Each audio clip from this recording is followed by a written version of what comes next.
Hammaga salom. Xoti dogini men atayin PR qilib yoki boshqa narsa bilan emas. Haqiqatan kecha men borgan edim C1dagi filialga. Bundan oldin ham o'zim borganman. Hech nima ular masalan mendan so'rashmagan, reklama qiling yoki boshqa narsa qiling deyishmagan. O'zim obzor qilib menga yoqqani uchun deta 1 oy yoki 1,5 oy oldin obzor qilib qo'yganman dash Instagramimga. Lekin kecha borib men zakaz qilmoqchi bo'lganimda setlar bormi desam, yo'q, faqat ilovadan setlar bor. Shunda zakaz qilsangiz bor deyishdi. Xo'p dedim, ilovani skachas qilib oldim. Qilganimdan keyin taxminan 5-6 marta urinib ko'rdim, SMS kod подтверждение kelish kerak ekan.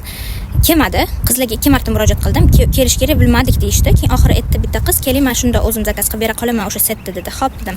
3 tali set bor ekan, o'shani zakaz qildim. Undan oldin choy etdim. Limon choy. 8000 so'm ekan bir stakan choyi. Keyin 4 tali joy zanit qilmay ko'proq odam kelsa deb bittali joyga o'tirdim.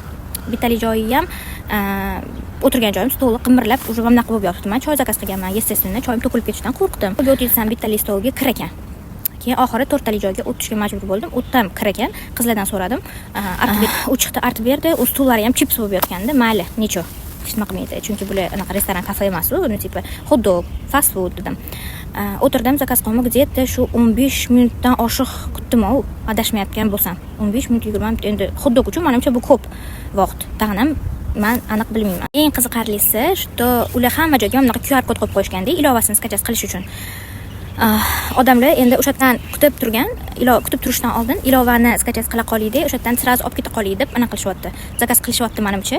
Bitta o'rus kishi bilasizlar, ruskoязычныйlar ko'pinchalik o'sha digital narsalarga tez o'rganishadi. Menimcha skachas qilib olgan undan oldin, men skachas qilgandim, tayyor bo'ldimmi deb kirdilar. Yomg'ir yog'ib yotganida. Kirdilar, ular ham kamida 15 minut turdilar-da. Unda nima kerak bor skachas qilib olib, o'shadan babrga ham kutarkansiz kelib. Shunda men kelib ham kutdim, ular ham kutdilar-da. Bundan tashqari сотрудниклigi men uni bildim nimaga unaqa bo'lganini, bir-biri bilan polni gaplashib, ovozini chiqarib, boshqa qilib turishdi. Shu o'tgan safar boykot qilgandi, hamma ishdan bo'shab ketdi, tipi oylik berilmayapti degan dedi.